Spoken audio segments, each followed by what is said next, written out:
What is up, dudes and lady dudes? Welcome back to Just Nuts, guys. Today I've got another deck profile for you. I've been so overly excited to do this deck profile. I've seriously been messing around with this deck for weeks and weeks now. This is honestly one of the most hype ones I've done in a long time because I really have been playing this deck, testing it out a lot, doing a million test hands, waiting to get cards in that I otherwise wouldn't have gotten. And I really think this deck is really cool. And first thing you might notice is, this is not a Salamangreat deck profile, even though you see the debug and the Balinks. That's just how I have everything organized. Code talkers are legit. Code talkers should be respected more than they are.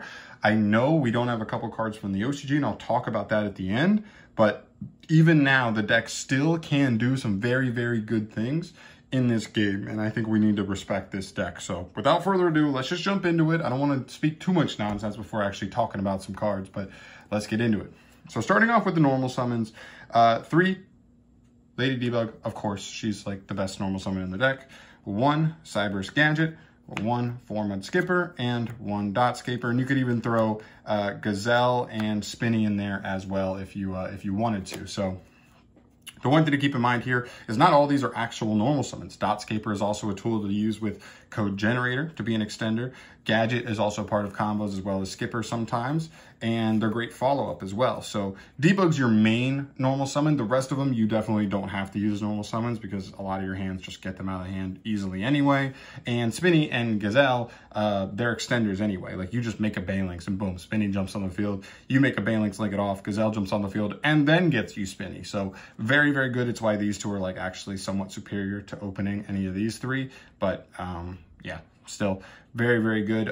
One thing that's really cool to note about this deck is if you wanted to give it another name, you could literally just call this deck Cyberse Good Stuff, not even Code Talkers. So any good generic Cyberse card is probably pretty good in this deck, and there's so much good support that kind of went under the radar when we got it, and now that there's like a cohesive strategy that can use them, I hope at some point they'll like raise awareness of those cards and give them their due diligence. But those are our main normal summons. Now we move into the actual like mini Code Talker monsters. So 3 copies of Microcoder. He is by far the best one, and maybe he's probably the second best card in the main deck.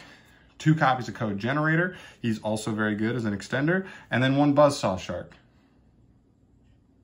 Nah, I'm just kidding. Okay, that's actually supposed to be Code Radiator. It's the only card. It's legit the only card I don't have right now. I ordered it literally a week and a half ago. I haven't gotten it yet. I'm too excited to do this deck profile, so just please pretend this is Code Radiator. It's a level 4 water. That's why I picked Buzzsaw Shark as the proxy, and it was right next to me, so cool. If you don't know how all of these work, though, they all do very similar things.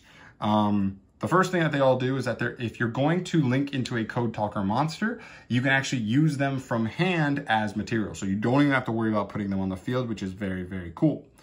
Secondly, they all have an effect that triggers when they're used as link material for a Code Talker monster. 1 in hand, and if you could use them from the field, they could get a different effect if you choose. But normally you're using the hand effect. So Coder's the best one. When he's used from hand, he can search you any Signet, spell, or trap. We'll get to those targets later, but that's very good. And if he's used on field, he can search any level 4 Cyber. So also pretty good, but generally the Signets are better.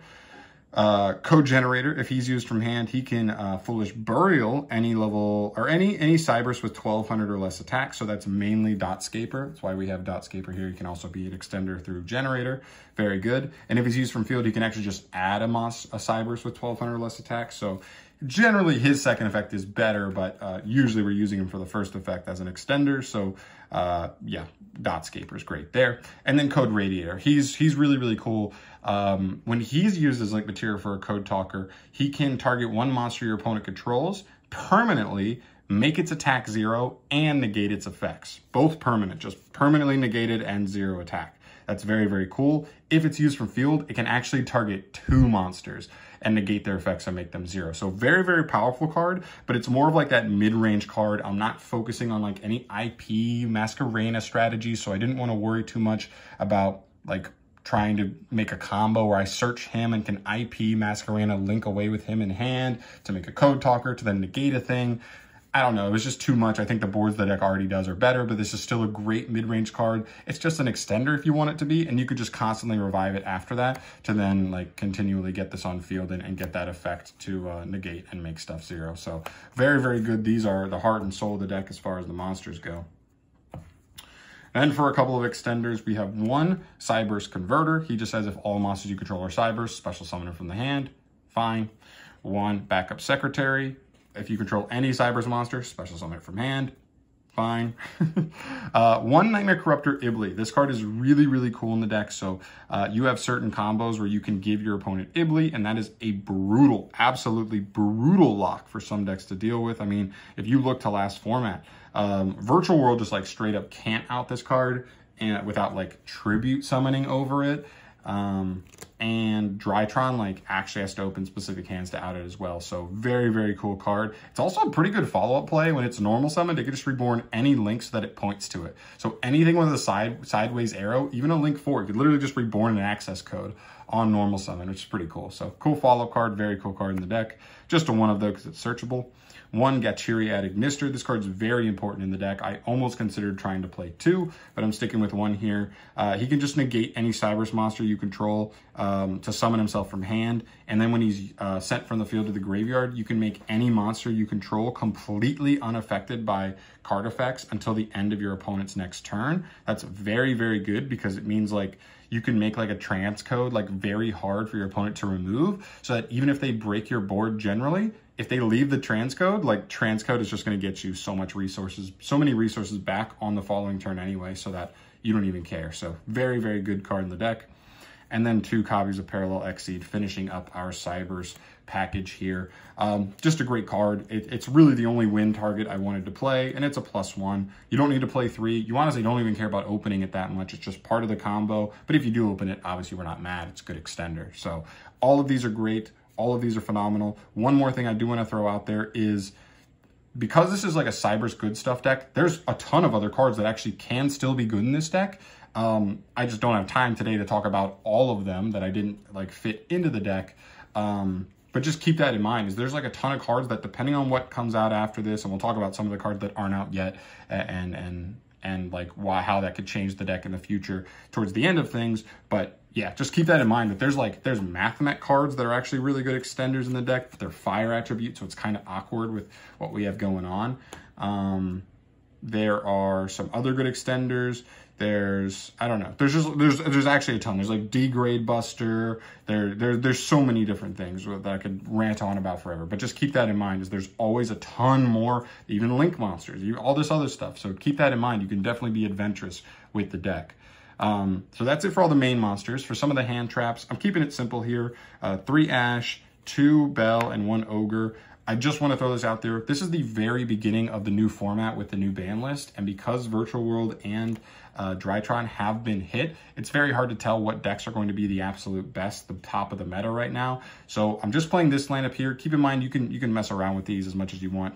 Finagle these. You could play traps if you want to, if you don't think hand traps are that good. So just keep that in mind. These are just generic hand trap lineup. But I do like having those just free interruption cards that make it so our opponent's board isn't quite as crazy going second. But that is it for all the monsters. Moving into the spells, we've got 3 copies of Signet Codec. This card's insane. And 3 copies of Signet Mining. This card's also very good. We know why this is good. It's Rhoda for Cyberse. This is a Cyberse good stuff deck. Play Signet Mining. The other thing, Codec. This card's insane. Not a lot of people know what this card does. I'll explain it to you very quickly. If a Code Talker monster is summoned from the extra deck, you can search 1 Cyberse monster from your deck to the hand with the same attribute as the Code Talker monster summoned. It does lock you into Cyberse for the rest of the turn, but that doesn't matter. This card is not once per turn, guys. It's actually only once per attribute, which means once you search a dark, you can't search another dark, but you can then search a light. Then you can search an earth. Then you can search a wind. Then you can search a fire. And we're not really searching anything other than those main 4. But yeah, that's insane. You literally have combos where you search 4 times off of this card. And some of those cards you search are +1s. This card's insane. I play 3 of it. Some people don't understand why you play 3 of it because it's searchable off of microcoder. But opening this card is absolutely insane. And this card's so good that the only thing that really, really slows this deck down, it feels like, is like Droll. So yeah. And now that the decks that are weaker to Droll are kind of phasing out of the format, like Drytron without Ben 10, I don't know if we'll see as much Droll running around. So very, very good for the deck. Okay, some other spells generically, Monster Reborn, just a phenomenal extender. Sometimes at late game, you can just like reborn a transcode reborn another Link 3. This card just turned into 6 Link materials. Busted. One Called by the Grave. This is a combo deck. It's honestly not that weak to hand traps, but it's still nice to have, and it's another card that if you don't need it for that turn 1 to protect your play, set it. It's another disruption. Cool. Like everything's graveyard centric nowadays, so very good card. And the last spell I play is 1 Salamangreat Sanctuary. This card has, I want to say 3 main uses. No, I guess 2 main uses.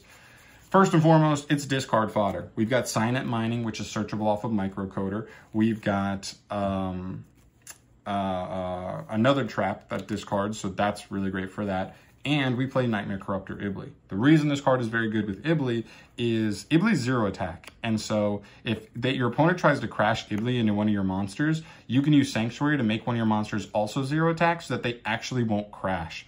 Nothing will happen, so they'll keep the Ibly, and they just lost their battle phase also. So if they don't know that ruling, you can just get them on that really hard, and it can be pretty brutal. But other than that, it's a free +1. So many hands, you just like open Signet Mining, you're like, oh man, all the cards in my hand are pretty good. And then you remember like, oh yeah, all this Balinks for Sanctuary, and then I have a free discard. And it kind of just mitigates the fact that Signet Mining discards for cost. So cool, like great card. I really like this card. When you draw it, obviously it's not great. It's probably the only legit full brick in the deck, but it is what it is. Sometimes you got to play it. All right, then for the traps, nothing too crazy here. We play some cool stun cards here, like 3 Solemn Strike, 2 Paleozoic Deinonymiscus, and 1 copy of Signet Conflict. Couple things here. This you can definitely wiggle around with. Same thing with the hand traps, especially generic ones. You got to play Conflict.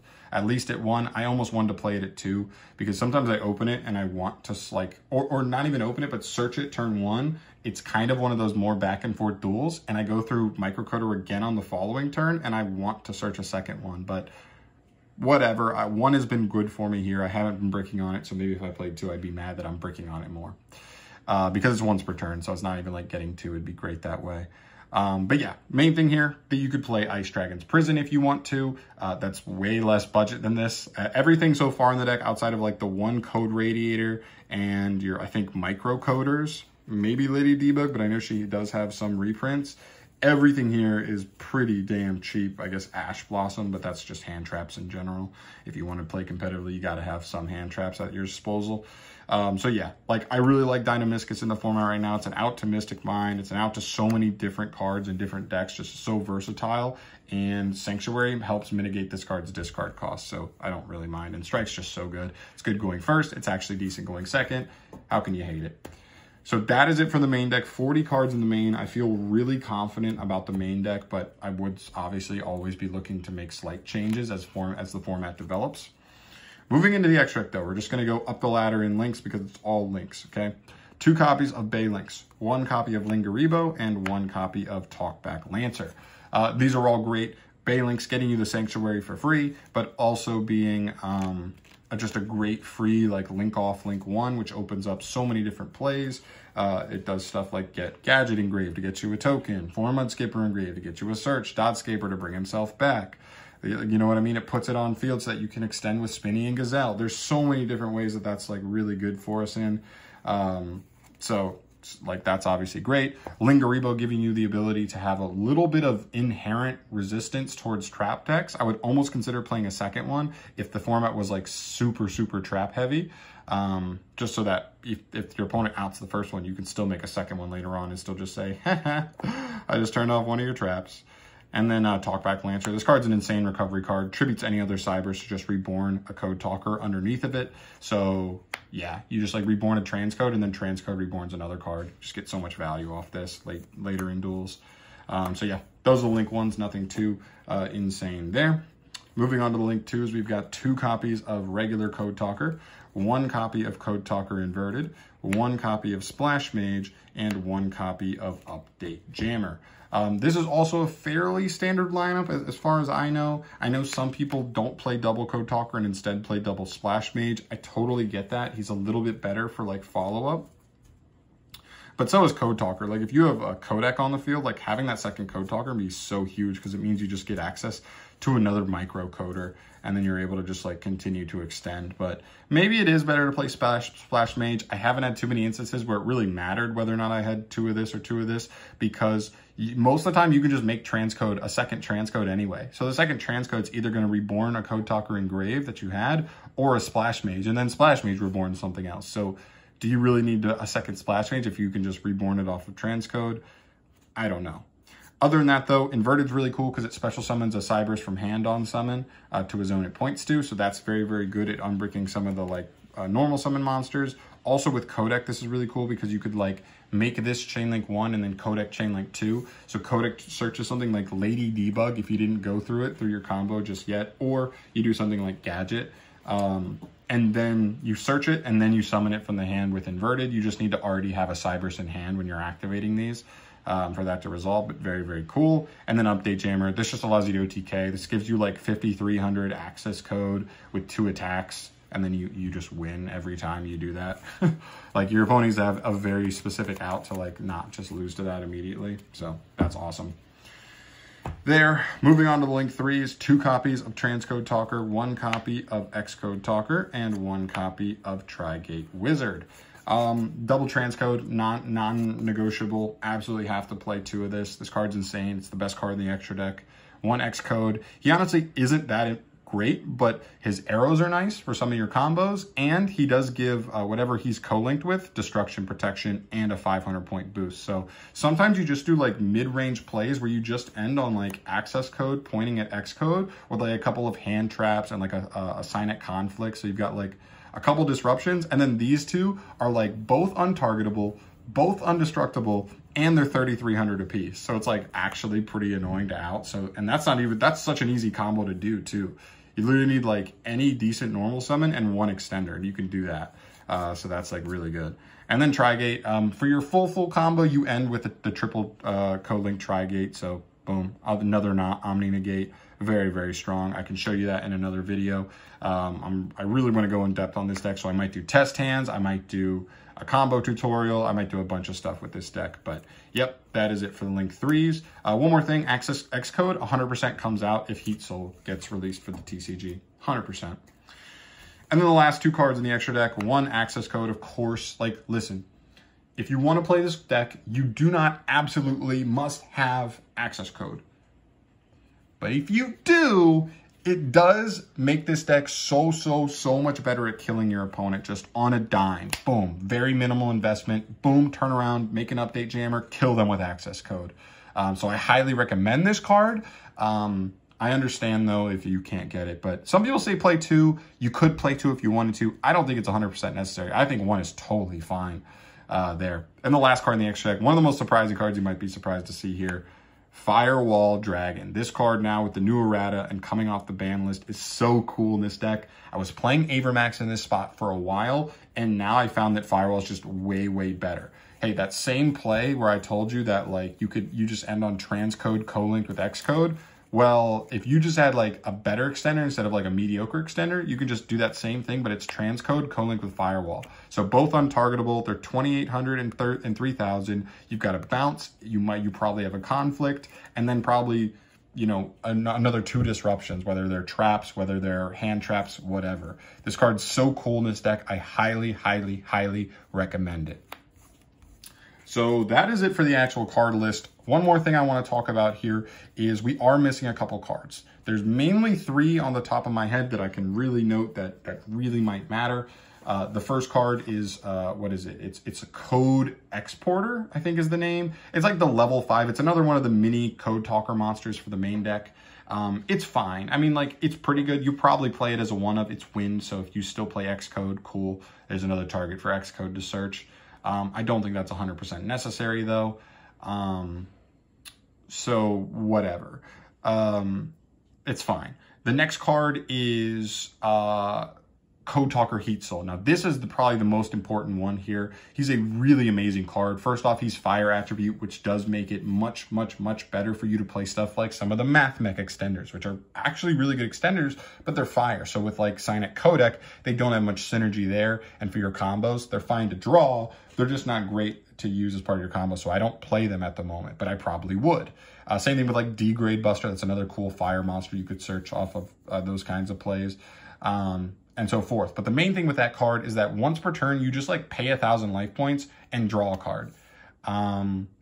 That's the main thing it does. And it's during either player's turn. It's a quick effect. So you can literally draw an extra card on your turn, then draw an extra card on your opponent's turn, because that's just how it works. And that's so good. That's so insane.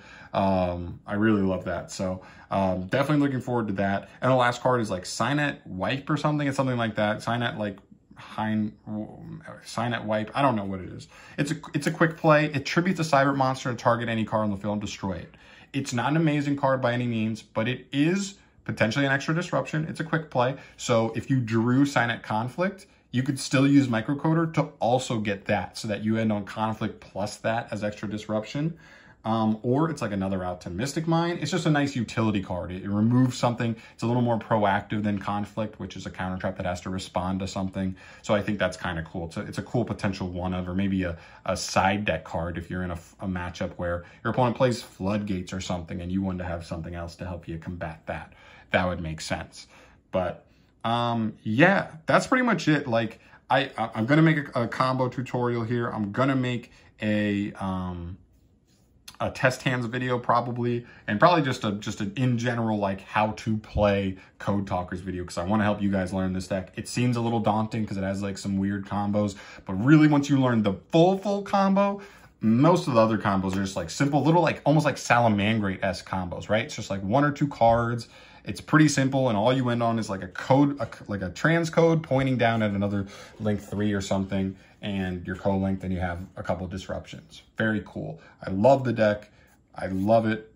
I hope you guys do too. I hope you enjoyed this video. As always, thank you so much for watching this video. Of course, subscribe to the channel if you want to see more content on Code Talkers as well as other profiles. I'm updating Zephyr soon because we have no win condition now. Buy VFD, buy Zexel. We got to replace that soon. And so yeah, be working on those things in the near future. Thank you again for watching. Subscribe if you haven't. I will see you in the next one, and bye-bye.